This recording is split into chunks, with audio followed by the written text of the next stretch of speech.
And we are back with an all new episode of Keep It Real. This episode is going to be a fun one. We have Rae Sanni back with me. We are going to have a loose AMA, because we really just talk about the challenge. We talk about Big Brother. We talk about Traitors, season 2, the cast coming up. We talk about politics in reality TV and whether we like that. So that'll be really fun. And then I've got Paulie Calafiore from Big Brother and the Challenge here as a guest. I've known Paulie for a few years, and it's been nice for me to get to know his reality show persona and his real life persona. So we're going to talk a bit about that and just how he's feeling about how the Challenge and Big Brother have changed since he's joined both of those shows. So we will be right back with my interview with Paulie. My guest today could easily be called a reality TV icon. He first grabbed our attention on season 18 of Big Brother and has since been on X on the Beach, as well as 3 seasons of The Challenge. And now here he is, fresh off his return to The Challenge USA. Through all the years, we've loved watching his rocky journey. So please welcome to Keep It, Paulie Calafiore. Thank you so much for having me, Ira. It is a honor and a privilege to be here. And you were very kind, with your words, the rocky journey, because it is for sure been a rocky journey. But I appreciate the reality TV icon status. That's a new one, so I'll take it. Yeah, I'll keep it. I mean. For people who watch The Challenge, I would say that you are up there in everyone's favorite players, even if you've sort of had a history on the show that's been, up and down. Would you say that at least? Yeah, I think my whole reality TV journey has been up and down. And I think that that's where maybe the polarity comes from, because it's almost like, you have high hopes for somebody and then it's like, oh, damn. It's like you're watching, it's like, oh my God, he's doing so good. Oh man, he did that. That's not good to watch. Or maybe people loved it. I don't know. For the longest time I said I was like the Nickelback of the Challenge, where it's like, you're playing the CDs and you know all the lyrics, but you got to say that you don't like them publicly, because you don't want to be that person that like actually is publicly saying they like Nickelback. I personally love Nickelback, so I'm one of the people that will be made fun of for it. But that's kind of it. But yeah, I'd say rocky, to say the least. I don't know. My friend here, she actually used to hate me when she first started watching me on reality TV. Okay. And then when I met her, she was like, "Oh, you're not a dickhead?"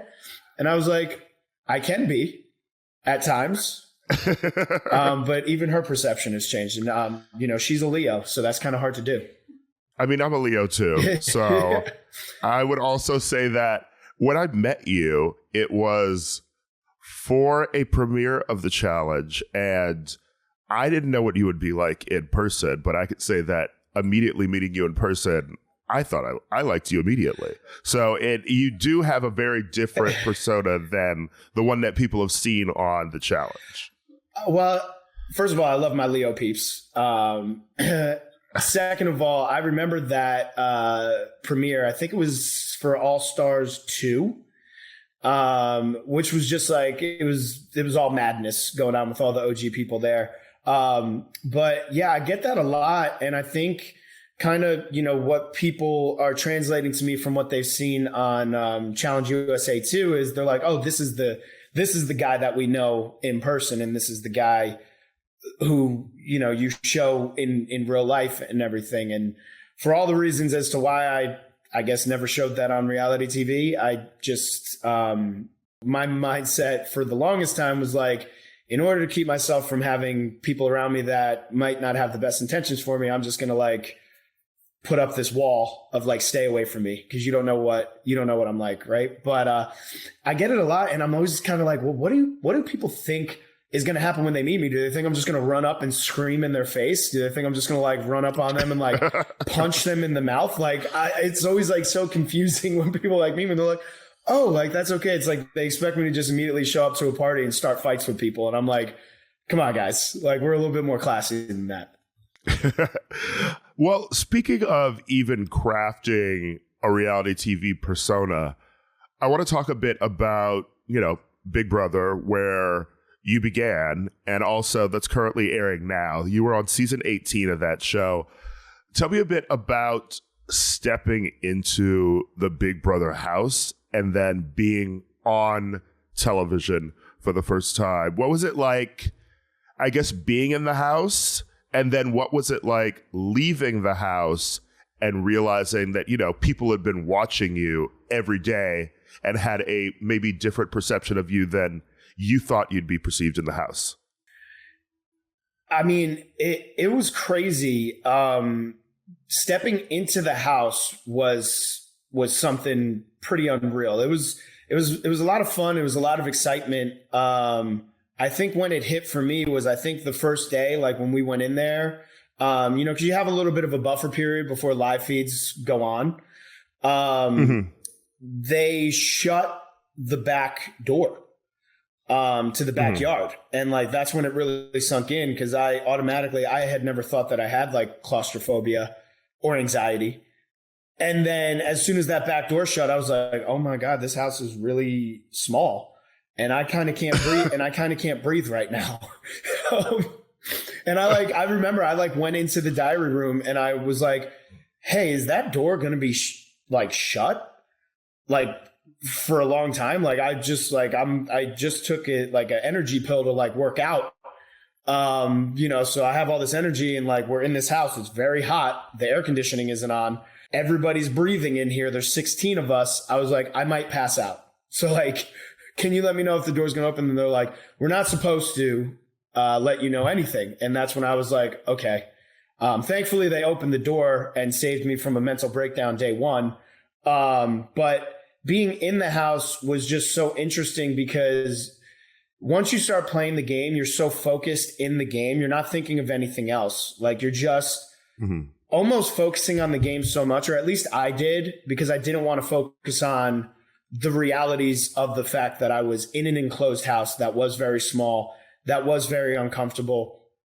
You don't know who's telling you the truth. You don't know who's lying.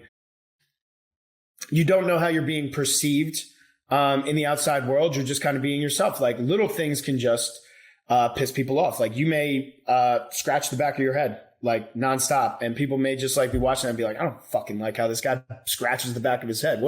It's weird the way he does it. You know, so it's like you're so under a magnifying glass, especially with the live feeds. But my mindset coming out of it, I didn't really care how I was perceived, you know, because I'm like, listen, I'm just me. Like you are going to see somewhat of a raw, authentic version of me, which I think is missing from reality TV as a whole. You know, lately I went in there just kind of being like, listen, I don't care if I'm going to get adored by social media, hated by social media. I'm not here for fame. I'm not here for clout. I'm just going to be authentically me trying to win this game. And if it entertains you, amazing. If it doesn't, also amazing. I think that I stayed true to that when I got out of the house and I did interviews and people were like, oh, how does it feel that like you're not as loved as your brother? And I was like, I mean, I'm only here for the people who do love me. I don't really care about the people who dislike me. Like you could keep watching me. And I think that that's where a lot of the polarity and like the hatred came from for a long time, is because I just wasn't willing to cater to those people who didn't like me and who maybe never would like me. I always wanted to cater to the people who understood me, who liked me, who, rooted for me, who like were able to dissect like game from real life. You know, and I think that staying true to myself is the only reason why I've been on other shows. You know, because they don't want like a boring cookie cutter character on other shows. Like they want those characters that really don't care. And, you know, they'll stir the pot. They'll do what's necessary to win. And that's kind of where I found my place on all of these shows, is just kind of being that guy. And I feel like I've always brought a different persona per se to each show I've done.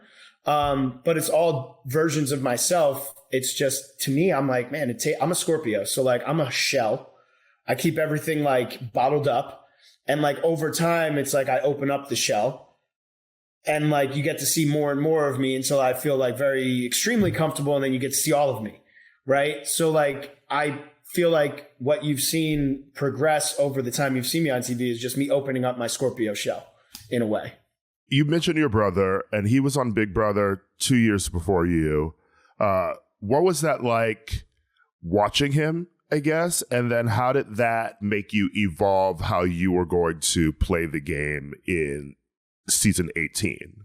I mean, watching Cody navigate the way he did socially was just like an unreal thing. I mean, it was the most impressive thing that I had ever seen from like a social game standpoint. And then like, you know, from a competitive standpoint, like he just knew when to turn it on and, you know, won out all those comp wins in the end. So me going in, I mean, there is definitely some sibling rivalry. Like, you know, we always, through athletics, we were always trying to outdo each other. And, you know, if I won a first place trophy, he needed to win a first place trophy and vice versa.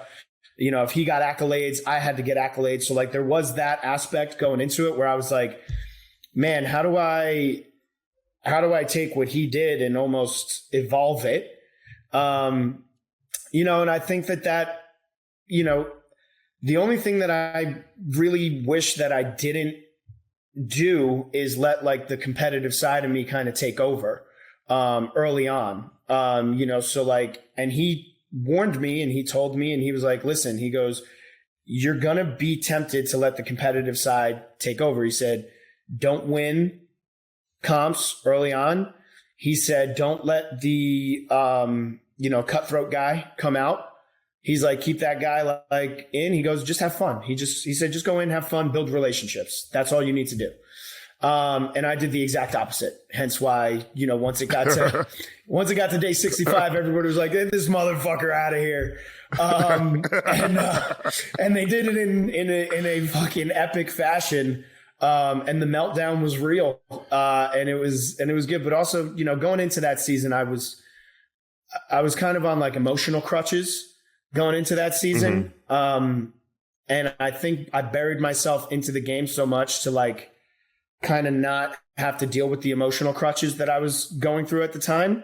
And then kind of like once my game unraveled and I realized that it was over, all of that stuff that I had been suppressing like went right to the forefront of my brain. And it was just boom, the tears, the meltdowns, like the everything happening. And then when I left the house going into the jury house, it was like a weight being lifted off of my shoulders. Like when I got evicted and I walked through the doors, I don't know if I've ever heard other players like describe what it's like, but to me, it felt like all this pressure came off my shoulders. It felt like people like uncorked my ears and just steam was just coming out. And I was like genuinely happy and excited that I was out of the house.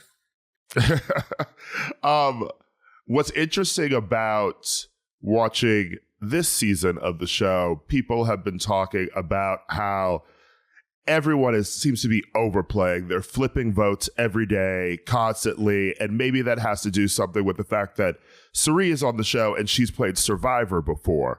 How would you say that strategy in a game like that, where you're sort of sitting around and doing nothing all day, is different from your strategy when you're on the challenge, where you're sort of constantly, it feels like you have to be on because you're playing intense challenges every day too. So you have to win those while also strategizing how to get someone out of the house or how to build an alliance. I would say that Big Brother and Survivor are much harder from a game planning and strategy standpoint and alliance standpoint, because at any point in time, things can flip and you could be on the block and you could be voted out, and that's just it, right? Like in the challenge, you have to go into an elimination and you have to lose. So you can't do any of this sneaky behind the back. So, I mean, you can, but eventually you get exposed for it, right? Like if you do something sneaky behind the back and it gets somebody thrown into an elimination and they win and come back, well, guess what? Other people are going to that person and being like, Paulie's the one who did it, because they don't want the heat on them. And if it was me, I have to then go to that person and be like, yeah, it was me. Or I could sit there and, you know, lie to their face and be like, no, I didn't, you know, do that. But eventually it definitely, you know, it gets shown. So the strategy in the challenge, I like it a little bit more because you're able to leverage a lot more in the challenge. Like specifically, if you are a good competitor and you're well-rounded and everything, you could almost leverage that to maybe intimidate players to not want to throw you in. But you have to be careful how you talk about it. Otherwise, they will think of it of like, if you have a strong player that you want to take out, you need to match up another strong player against them. And if one of them goes home, you don't care. So like there's a nuance to how you leverage your competitive abilities on the challenge. But you also have the ability to just go in there and play alone and be like, I'm in here. If you're gonna say my name, say it with your chest. Once you do, just know I'm targeting you. I'm coming for you. Whereas in like Big Brother and Survivor, it really does have to rely on relationships and not giving away too much. And you have to cross-reference so much conversations to try and pick up and catch what people are saying and what people are doing. Be like, okay, so I've had this conversation with this same person 4 times. They've switched their story every time. They're lying to me.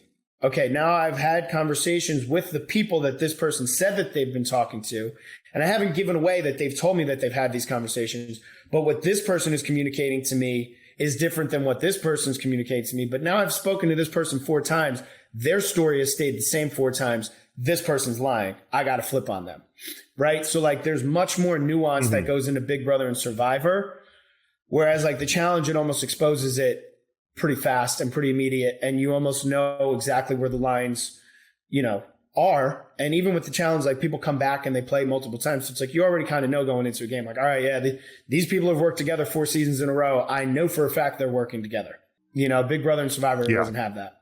You said an interesting thing earlier where, you talked about sort of dynamic personalities on reality TV and what you feel is sort of hinted at, sort of what you feel is sort of missing from shows now. What would you say is something that you would critique about the way reality TV has sort of evolved lately?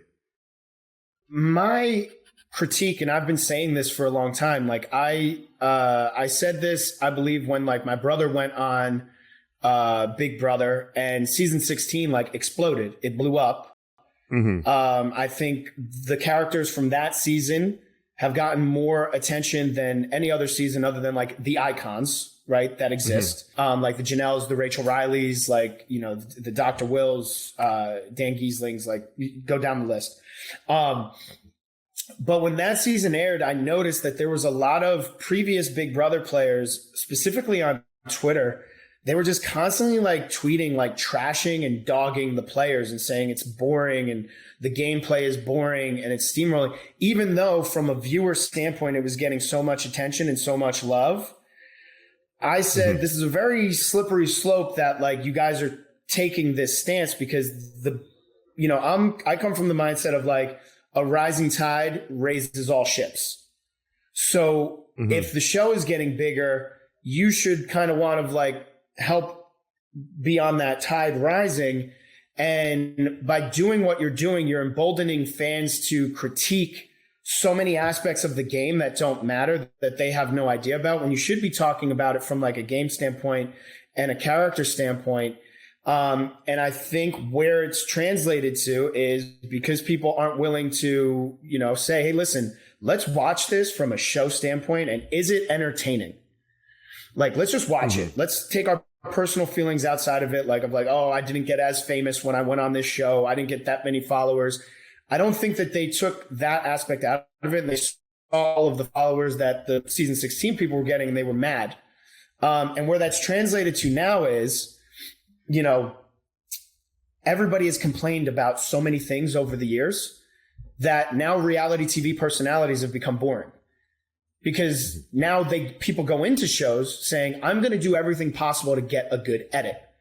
I'm going to do everything possible to do what I think fans want to see. And then the castmates on the shows don't bond the way that they should, and they come off the shows and then they play this game of like, oh, these people are loved. Let me migrate to them and only praise them. These people are disliked. Let me stay away from them and trash them. And the other people who have done previous seasons also do that. And I think that there needs to be a coming together of like, do you want TV to be entertaining or not? Because if you're going to complain about every little thing, you're going to get boring TV. And like Big Brother people for the longest time was like, oh, we're so tired of the steamroll seasons.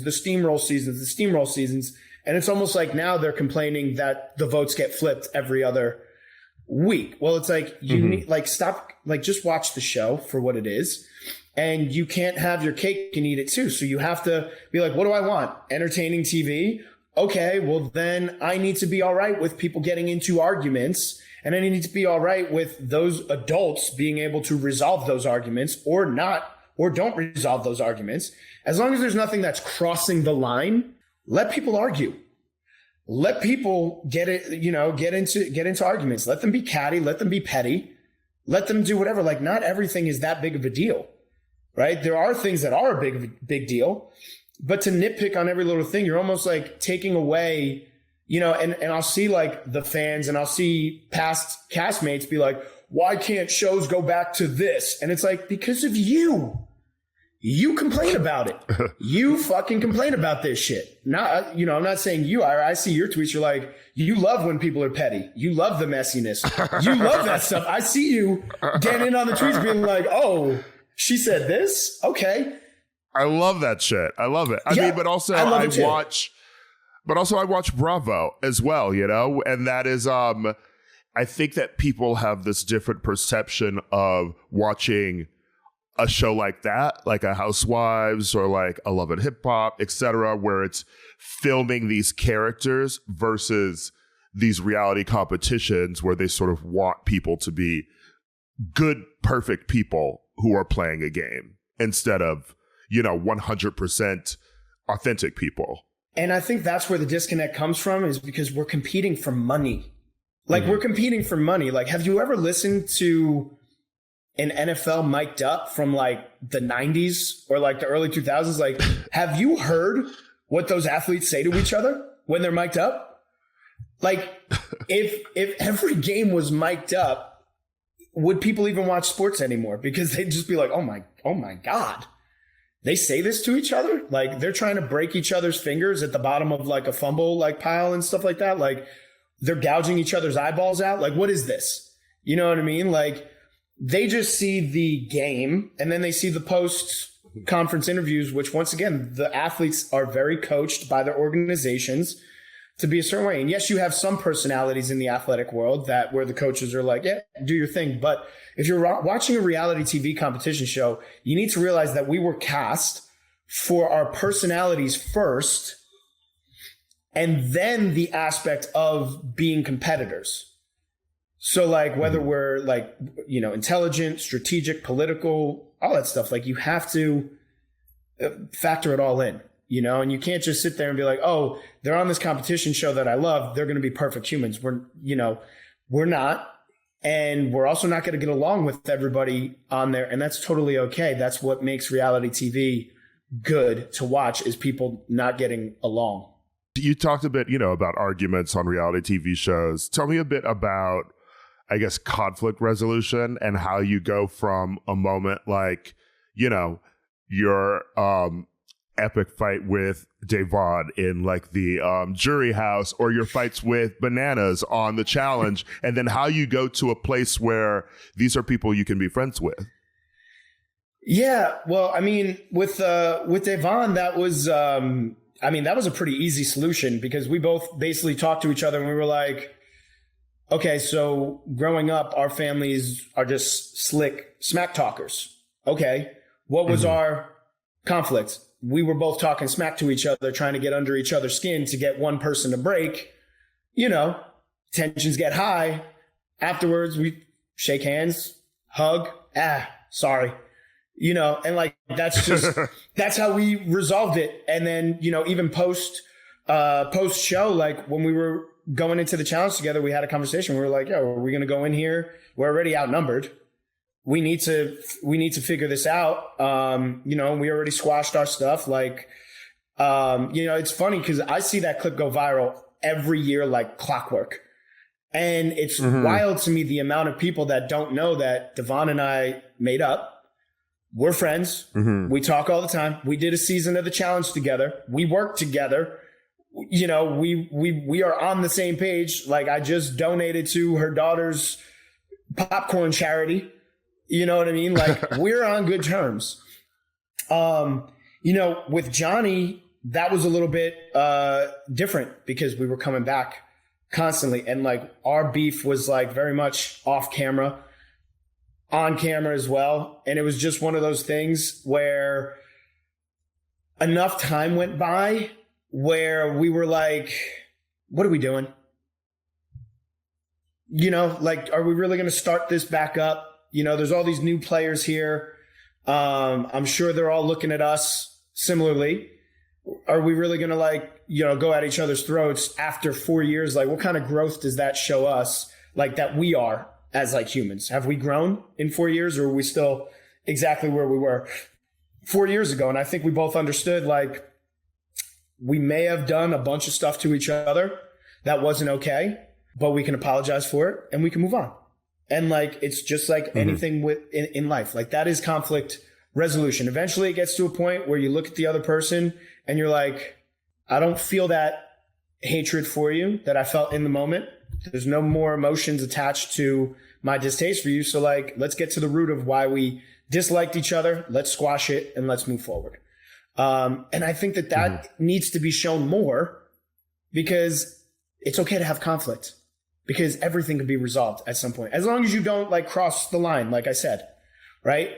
Mm-hmm. If you're not using any slurs, if you're not like really crossing that line, anything can be resolved. And I would even argue that if you make the mistake and you educate yourself and you come back a new person that understands like what you did wrong and really can self-reflect, even crossing the line could be a blessing for you in a way, right? Because it opens your eyes to what you actually did wrong that maybe you would have been ignorant to, maybe you were ignorant to previously.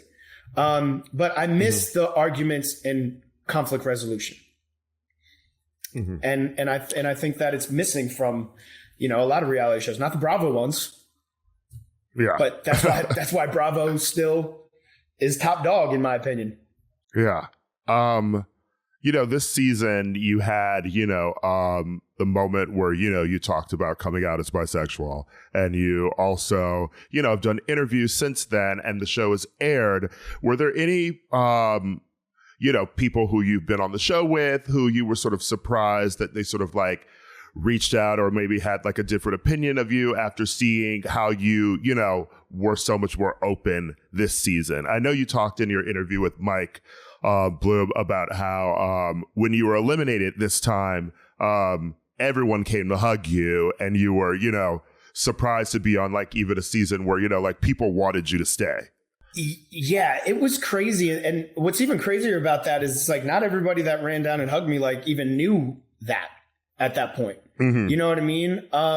It was just a very different dynamic this time around. I think I was just much more at peace, just being myself and kind of, you know, being authentic to who I am, and kind of shifting that perspective of like, by suppressing these aspects of you, you really could be doing more damage to yourself mentally than good, rather than just like being open, being like free about like who you are, and also shifting the perspective and making that conscious decisions to let go of past rivalries to focus on what I ultimately want, which is winning. And it was very interesting that like I was a place of zen for people this season. Like, and when they hugged me, they were just like, who's going to keep me calm? Who's going to, you know, talk me off the ledge when I'm panicking and getting paranoid? And even the reception from people watching the show of being like, oh my God, gone too soon. Come back, please. We want to see you win and all this stuff. I'm like, this is just a wild experience to me, because like I come from athletics. So like every season you go in, you try to make it to the end and you try and win. So every season that I made it to the end, I was like, I'm just doing exactly what I know how to do. And it was like, we hate you. We never want to see you back. We're happy you lost. Fuck you. And this time around, it's like, oh my God, you're gone so early. Like, no, like we wanted you to win this season, like, and all this stuff. And I'm like, guys, I really appreciate that and everything. I'm just happy that you guys are seeing me for me. and not seeing me for like the walls that I put up to protect myself all this time. So like that's been amazing. I've heard from so many castmates, so many just people from all different walks of life. You know, I almost wish that I kind of did this sooner, because the amount of people that are coming to me being like, oh, like I'm going through the same thing. Like, you know, oh, my husband's going through the same thing. Like, oh, hey, I'm a young athlete and I'm going through the same thing. Like these conversations, I feel like needed to be out there in order to have people who may be in the same situation as me feel like they can do what I did, and they can feel comfortable in their own skin, and they don't have to kind of suppress all of that stuff their whole lives, which I think is a beautiful thing. And I'm also learning that like there's a lot of people, you know, like me, which I think is pretty awesome, pretty amazing. So like that's been a beautiful thing, and I'm just excited as to like where, you know, I can push the conversation forward. And kind of help the community in that aspect. And I'm even more poised now to, you know, compete and win and be like, yeah, I did that. I finally did it. Like, welcome to the show, you know? Yeah. Yeah. I mean, it was so nice to hear. And it was interesting to even hear about you, like even having, you know, like holding back on anything, because, you know, we'd always seen a very loud Paulie, even in everything that you wear on the show too. So my outfits are, you know, I'm excited. Listen, I'm excited that I get to show the outfits that I actually like wearing and want to wear. You know what I mean? Like I'll pull up pictures of me from like high school and college, and you guys will be like, oh, this makes sense. Like, why did you dress this way for the first couple of times you went on TV? And I'm like, listen, I'm already loud as it is. I don't need the outfits on top of it. But once again, like all this time off, I've done a lot of work on myself.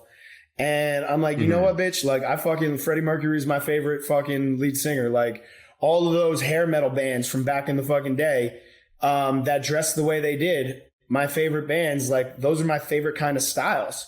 And that's how I always had dressed like my whole life. And then I got to TV and I was like, I don't know if people will get it. You know what I mean? And now I'm just kind of like, fuck it. I'm just going to dress this way. And now I can really lean into like, I always had my own fashion. Like I never went with whatever the fad of fashion was.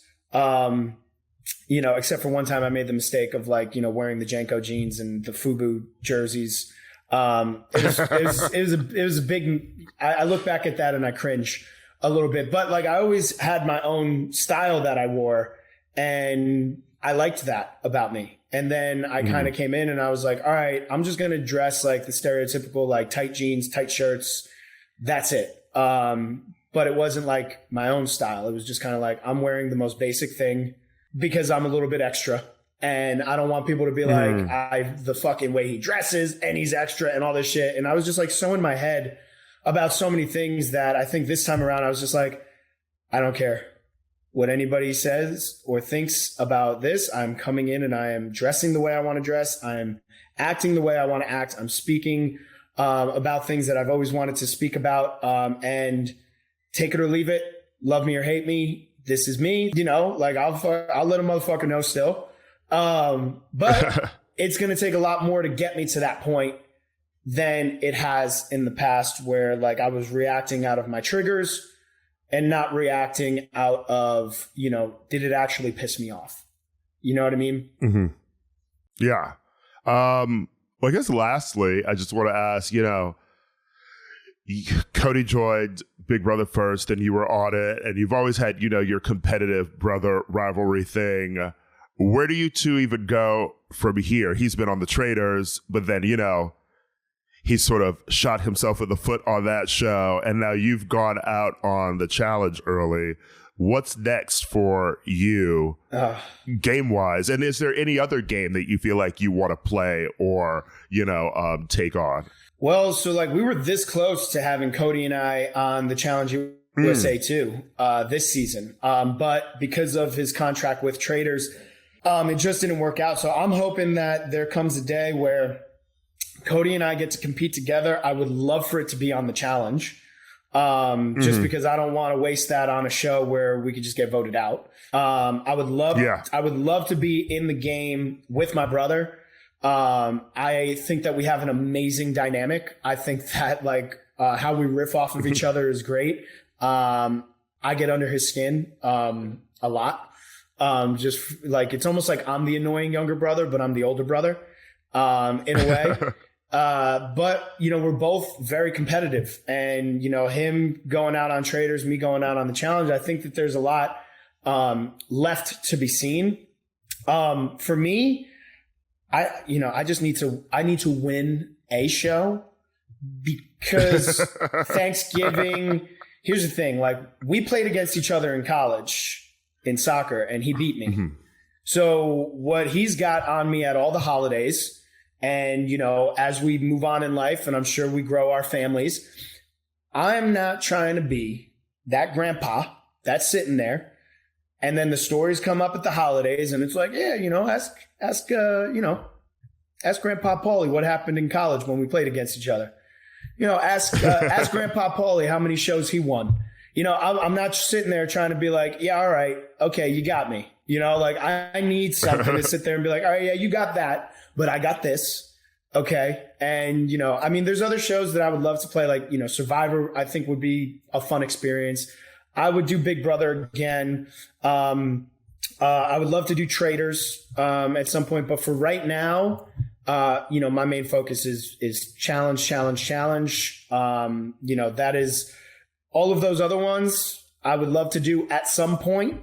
But for right now, I'm looking to solidify myself in the challenge world and, can be considered one of the greats at some point. So that starts with, I think, letting go of everything that I let go going on to this return season. And I think the next step is getting that first win. And then after that, putting the game plan together on how to rack up, multiple wins and just, push the needle forward in the challenge world. I want to do it for all of the, OG challengers who pushed the show forward during a time period. I guess we could talk about it for over, I guess, a decade now. Mm-hmm. They're not getting any younger. And there needs to be people who rise up that are going to carry the needle forward for when they're gone. And, I feel as though I'm in a great position to be that person and I'm ready to be that person. And, I'm ready to show all the new kids the ropes, the way that the OGs showed me the ropes when I was a new kid. Well, that's great. Okay. Thank you for being here, Paulie. No, thank you for having me, man. This is fun. You're the man. All right. We are back with Rae Sanni on Keep It Again. We're doing another AMA of reality TV questions. I just had a lovely conversation with Paulie Calafiore, who I adore now. I think he's sweet. he would love you even saying that too. I've had too much time with him from Big Brother to it's been too long. There's been too much Paulie. I mean, listen. So I'm glad you liked him. Well, one thing that he and I have talked about, and we talked about it when we had lunch the other week too, was the fact that the show, the challenge, what are you missing from the challenge now? Do you miss the fights, the messiness and stuff? Because that seems to be gone from the show. And I feel like a lot of it was remember when he wasn't on the show for a while, it was they got to the point where they were like, no, fighting's bad. We're going to stop this. And now I'm like, okay, but I miss these dudes bossing with each other. You Gen Zers with your wokeness broke our show. So what I do miss from shows like The Challenge, and actually, although Paulie was one of the rare ones, there were quite a few people that MTV started to bring from other places and not just Real World Road Rules. So Paulie was one of the first several people like that. There were some people from Geordie Shore. There were people from Big Brother. Josh. Oh my God. The Big Brother people they've brought onto the challenge have been stressful. Terrorists. Yeah, truly. But what was crazy crazy was that when Paulie was on Big Brother, I didn't mind him as much as I ended up minding him on the challenge. Even though Miss Davon had to be like, this is the man you lay with. But he was like, I don't know, something about him on Big Brother was like a more charming tyrant. I think maybe like on the challenge, because the challenge was my place to go where I wanted to see tyranny from Johnny and Wes and CT not knowing if he's a good guy or a bad guy with his Batman ass story arc. But it was just kind of like Paulie just got injected, and then he and Cara Maria just turned into like these bad guys that were like weirdly obsessed with each other. And I just, I just didn't know what to do with it. I'm glad you had a good experience with him though. Is he like self-aware? Like, is he He's very self-aware. Yeah. I don't know. I think he's very much like understands who he's playing on TV, you know? Do you think he like, do you remember when Paulie was on Big Brother? Because Paulie's brother, Cody. I do. Cody, who was boring. He was boring as hell. But then he won. And was still boring winning. Yeah. He's just like a good, handsome boy, Yeah. I don't know. I liked Cody. I loved Paulie on the show because Paulie, first of all, Paulie and Davon gave us that iconic fight. Yes, in the fight when the jury house used to be popping. Yeah, when they used to let us even see it. Now they give us these like packaged things, and it's like, smile. Here's a fun question. Look who got evicted, and it's like, bro, I wanted tea. And they're cool now too, which I love. Oh yes, and they eventually did get cool. And because I think they just realized, they were just pushing each other's buttons in the house, and then, once you're out of that atmosphere, like, you don't have to have beef with each other. Let's talk a bit about this season of Big Brother. Oh, boy. Are you enjoying the show this season, at least? I am so surprised. This is the first time in a long time, besides the cookout, because I loved watching everything, even though the episodes did get boring after a while. But I was still there for the ride, I think like what was so surprising about this season so far is that like I have enjoyed every aired episode, and I can't tell you, it's been edited well. I've enjoyed it.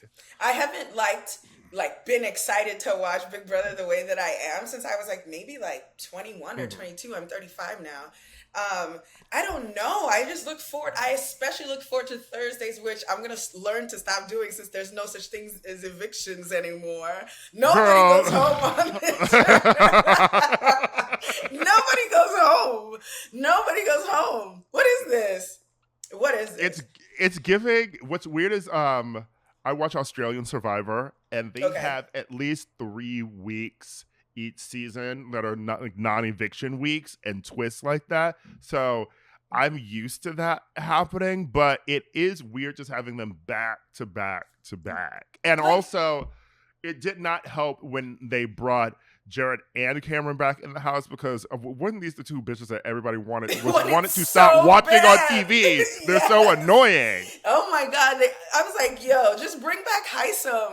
Like, yeah. And it wasn't even the energy of like, I feel like they're so afraid to even go after people, right? That's why you have Jag saying silly stuff like Sari is bullying people. Because I'm like, you ain't seen a bully, bitch. Okay, I know, when Rachel Riley came, right? Aaron, what you gonna do, girl? What you gonna do, girl? What you gonna do? Talk about bully. When you had Rachel Riley come back in the house. Oh my God. She was terrorizing Reagan, that gay boy. Oh my God, she was so mean to Reagan. But Reagan was a little type A. He was like very Tracy Flick, So I didn't like Reagan much either. But it was crazy because what's always fascinating is that the people in the house never really know who's popular. And I love, as much as I hate like bringing back guests just to like save a production week or something like that. Like, it's very transparent to you and I who are working in television now. Before I worked in television, I didn't see how obvious it would be like, oh, okay, the production schedule does not allow for us to evict somebody this week, or later down the line, we're going to double evict. We're going to have another double eviction or whatever.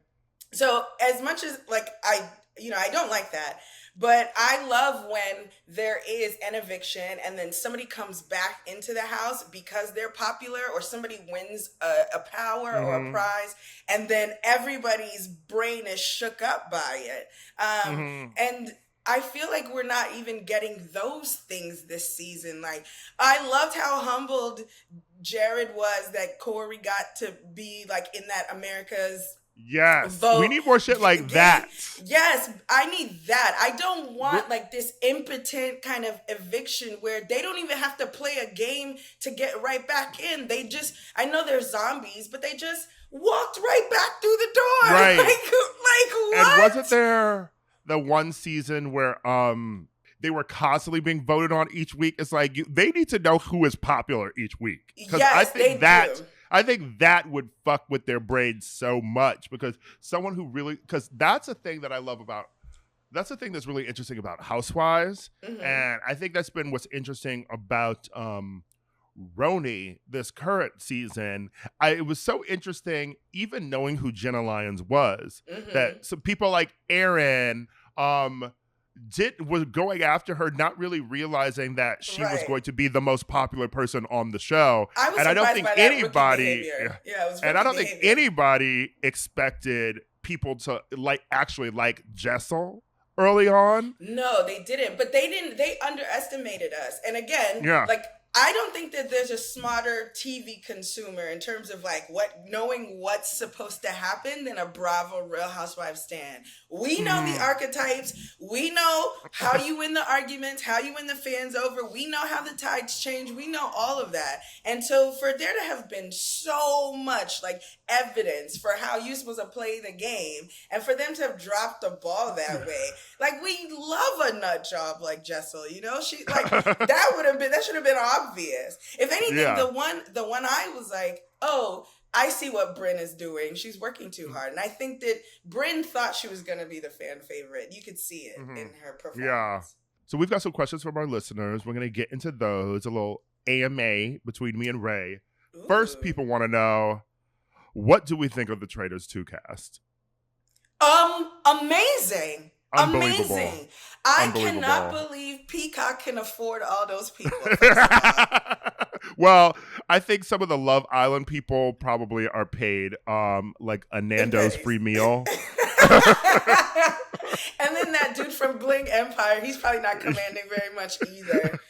But like, I could not believe Deontay Wilder. Why do you have Deontay Wilder on the Traitors? Like, what? Why do you have? What was it, the Speaker of the House? I don't even know what British people call those people. I was astonished. It's Tamara. It's Sheree, who's gonna be a nothing burger. Yeah. Like, we almost got Trishelle, Lindsay. Sandra, Trishelle. I mean. Peter Weber from The Bachelor. Why did at first I think it was Peter from Vanderpump Rules?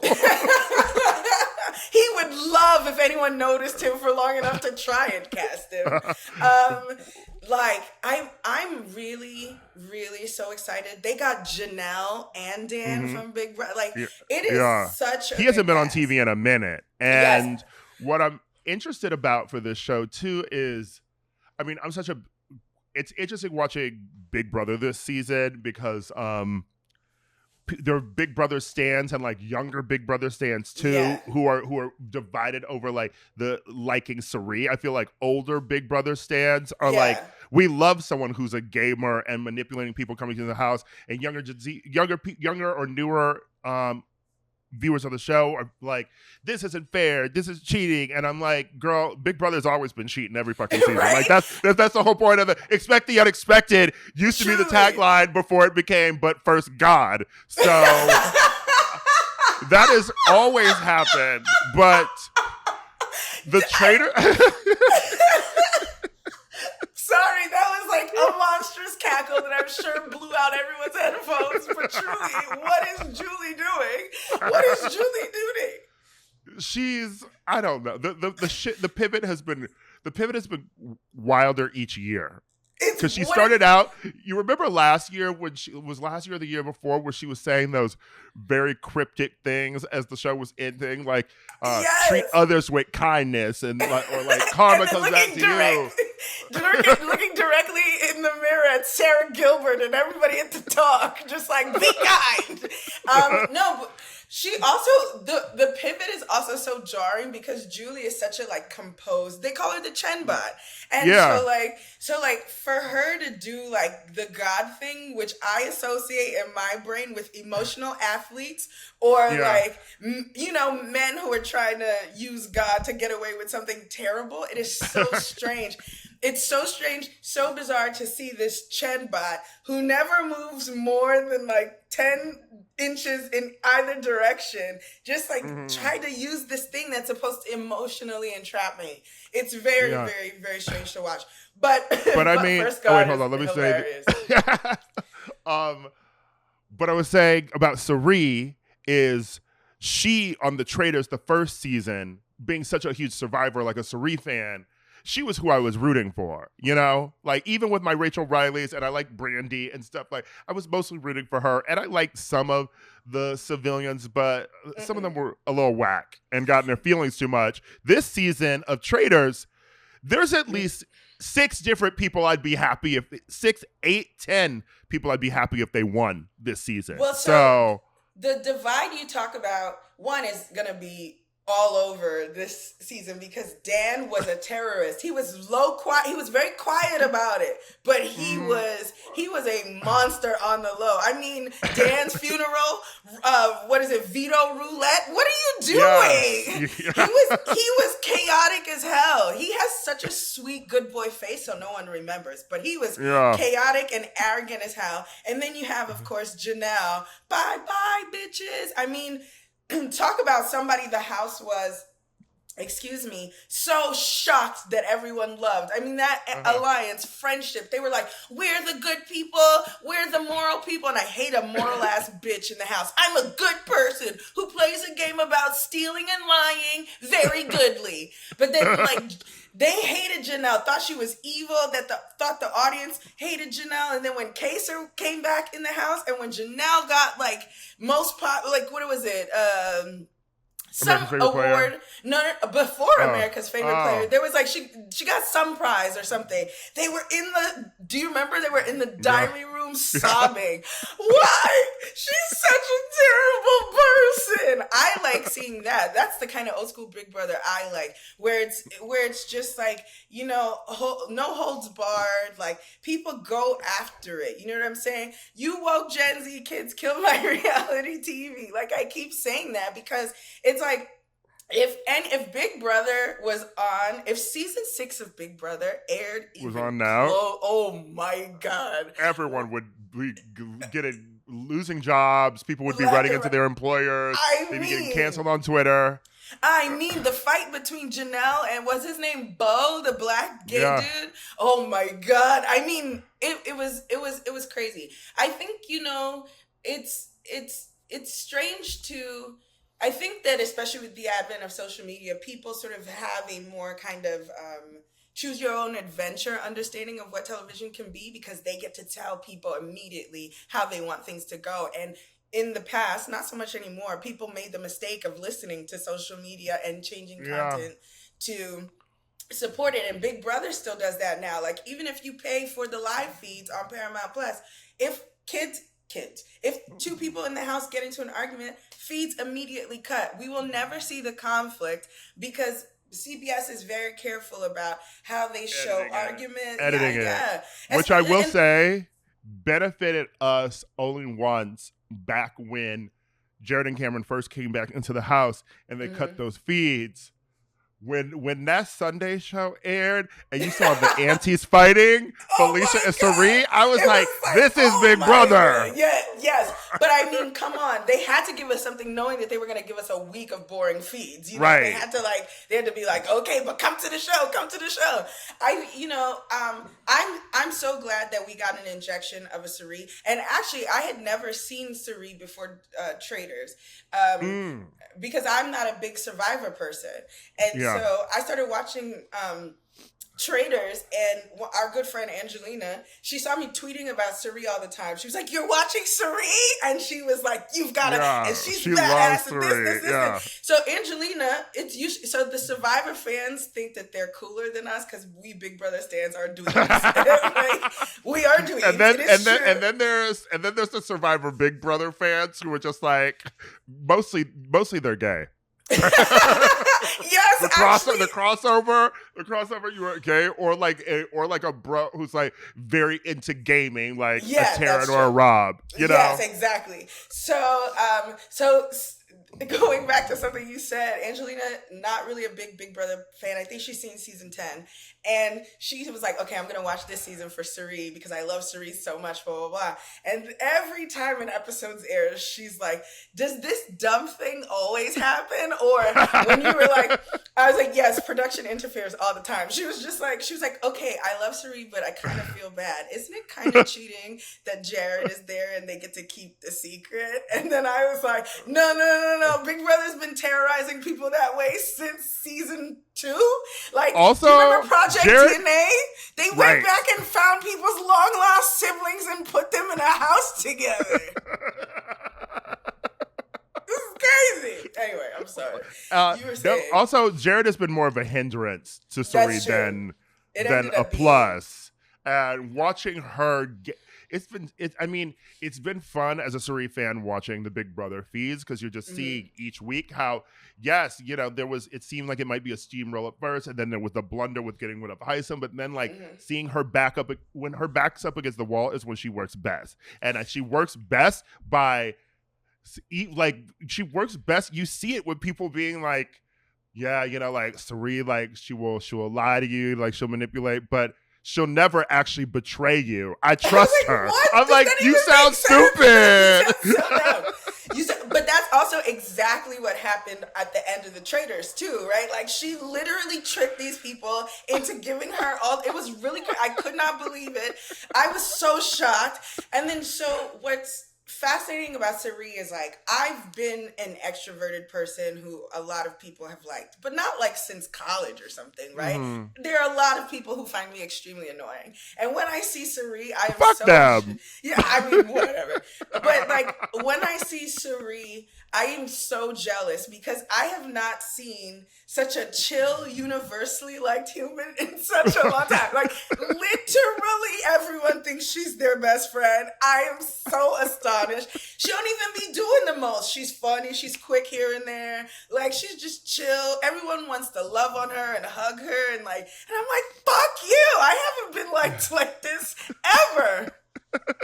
It's insane. I literally have stolen tons of money from people on national TV, and you guys are there like, Suri's my real mom now, you know? It's crazy. Right. And you can also not blame production just because there's another disconnect here because I'm like, why aren't you thinking about the fact that Suri was cast on the show as the last house guest? Clearly, she's probably the most popular person on the feeds. Hello? So get rid of her. Entrance. She literally was waiting in the house with champagne like, hey guys, I'm that bitch. Like the production literally focused their target on her for you. And they still didn't. Corey's the only one who knew. And that's another thing, going back to what you were talking about with the Traitors and the younger versus the older Big Brother audience. I don't even think that a lot of the people on their cast would have watched those seasons of Big Brother. So I don't know that it's going to occur to Sheree to get Dan out. It's going to occur to Sheree to like hang with Tamara or something stupid and like try and flirt with Kevin from Bling Empire. But like, and you know what I also hope? I really hope that Dan is not a traitor because I think that last year it was lopsided with Suri doing her work. Yes, but I was like, you need some people who are gamers who are not the traitors to figure out who those bitches are and get them out. That's exactly what I want because I agree with you that it was lopsided, but I was also told the other international versions where I also think that they're great. The other international versions are great.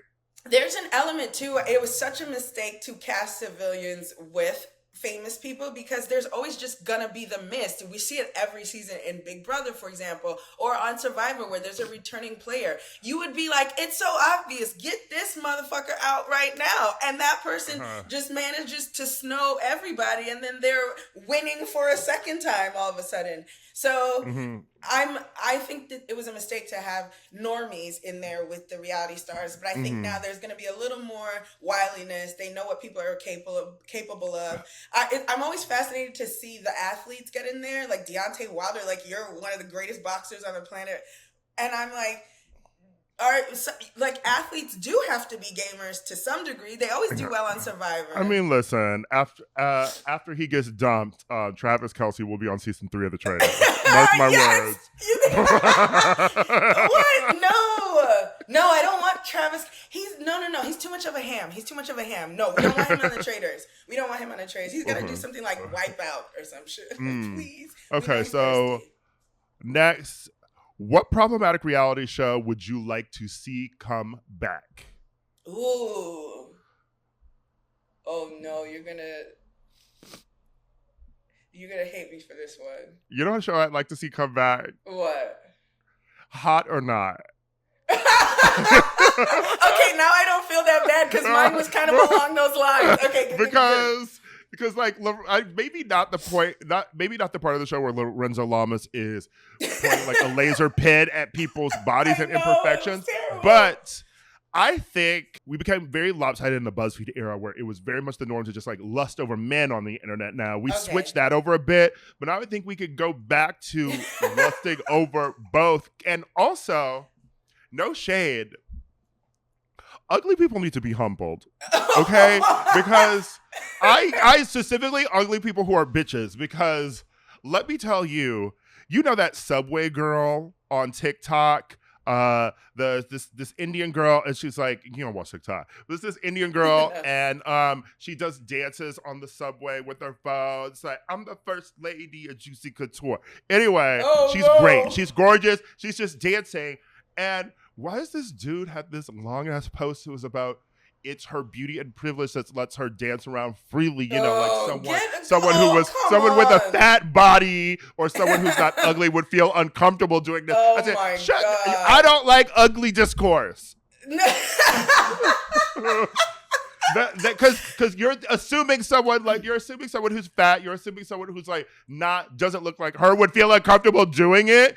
There's plenty of people who make videos and shit like that all the time and look like every which way in the book. You just would feel uncomfortable doing it because you're a loser. And you think the solution to that ugly people getting called ugly on national television?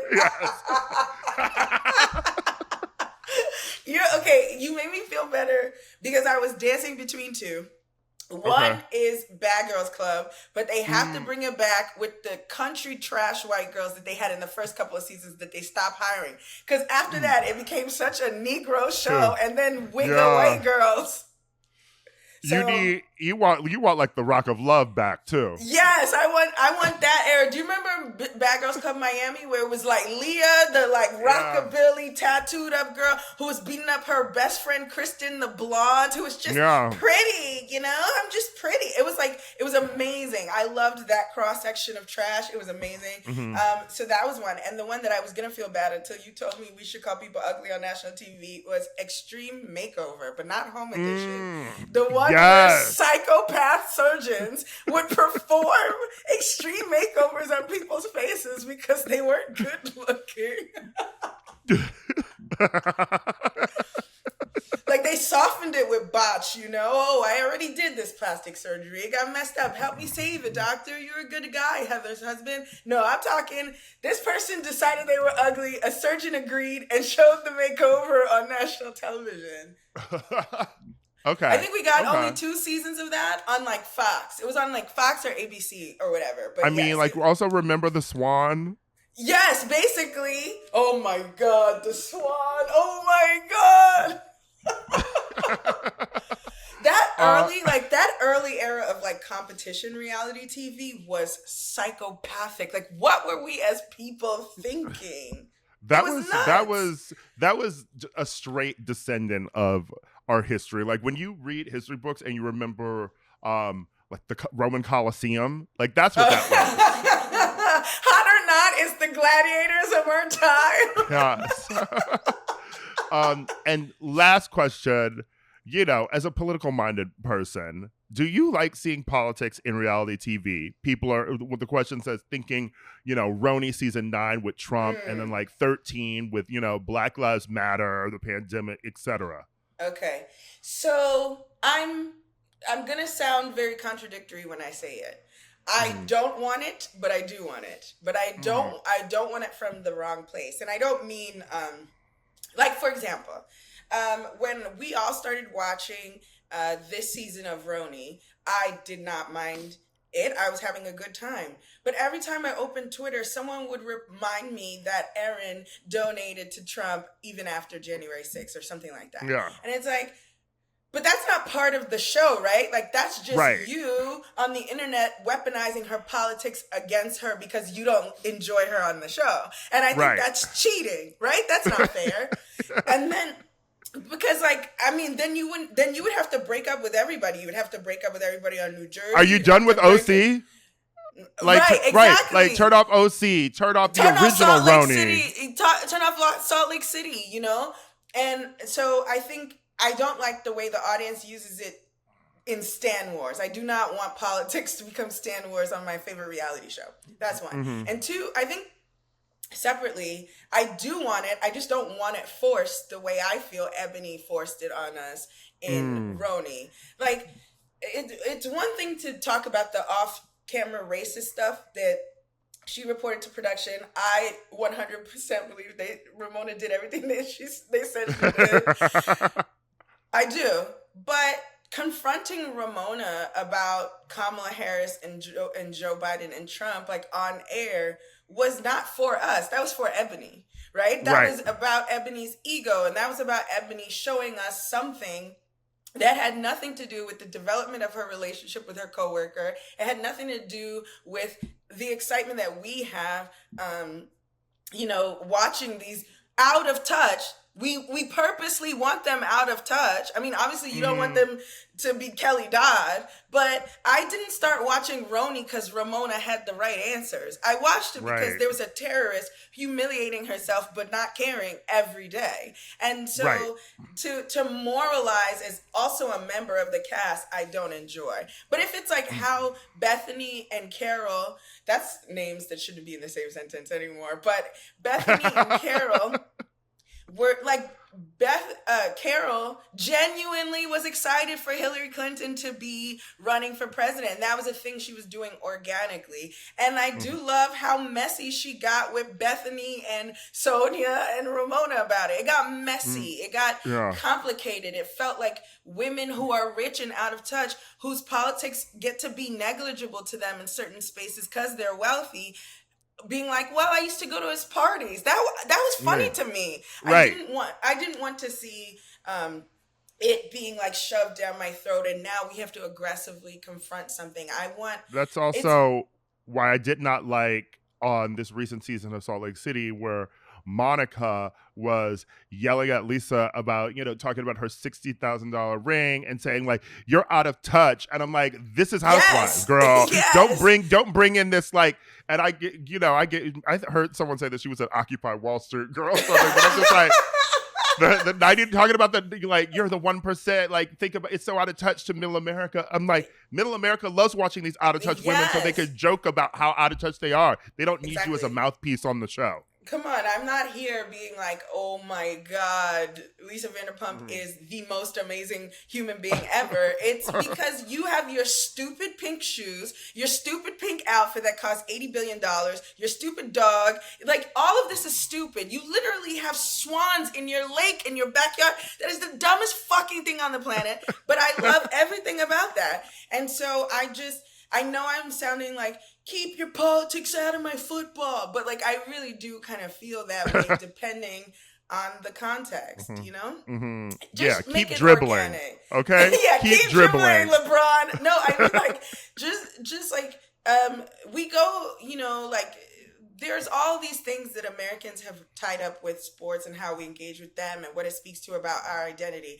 But Real Housewives is not supposed to reflect us. And that expectation is, I think, bad for the show sometimes and makes the viewing experience terrible when other audience members try to force that upon me and my viewing experience as well. Like, I'm not gonna just like Ebony because she's on the right side of the argument if she's annoying as hell when she's going about it. You know my favorite type. You got a point, stay on but her you neck. got me wrong. You stay on her I can't neck. stand her. You stay I on can't her stand neck. her. She really ruined that experience for me.